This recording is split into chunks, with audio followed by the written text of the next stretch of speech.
ప్రియులారా, ఈరోజు మత్తయి సువార్త 5వ అధ్యాయము 20-26 వాక్యాల హృదయ పరిశుద్ధతపై యేసు బోధను ధ్యానించుకుందాము రండి.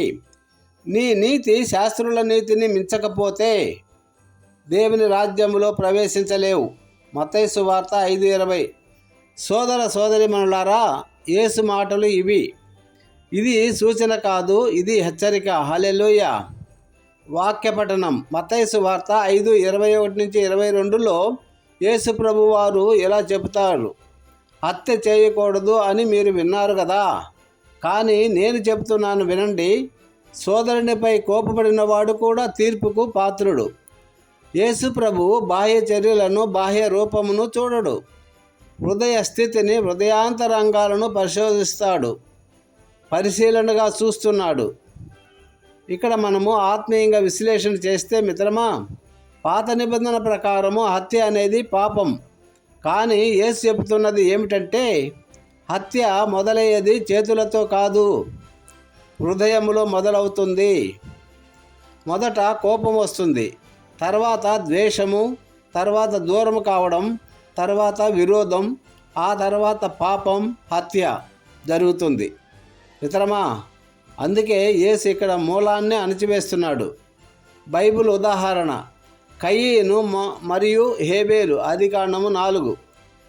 కయీను ముందుగా హత్య చేయలేదు. ఇక్కడ మొదట అతనిలో కోపం పెరిగింది, అసూయ పెరిగింది, దానివల్ల హత్య జరిగింది. ఇక్కడ యేసు చెప్పేది ఏమిటంటే, హృదయంలోని కోపాన్ని సమయానికి ఆపుకోవాలి, అప్పుడు అది హత్య వరకు వెళ్ళదు. మార్గదర్శకం. మత్తయి 5:23-24. బలిపీఠమునకు నీవు బహుమతి తీసుకుని వచ్చి సోదరునితో విభేదం ఉన్నట్టు నీవు గుర్తిస్తే ముందుగా నీవేమి చేయాలి? సమాధాన పడాలి. నీ సహోదరు దగ్గరికి వెళ్ళి నువ్వు సమాధాన పడుము.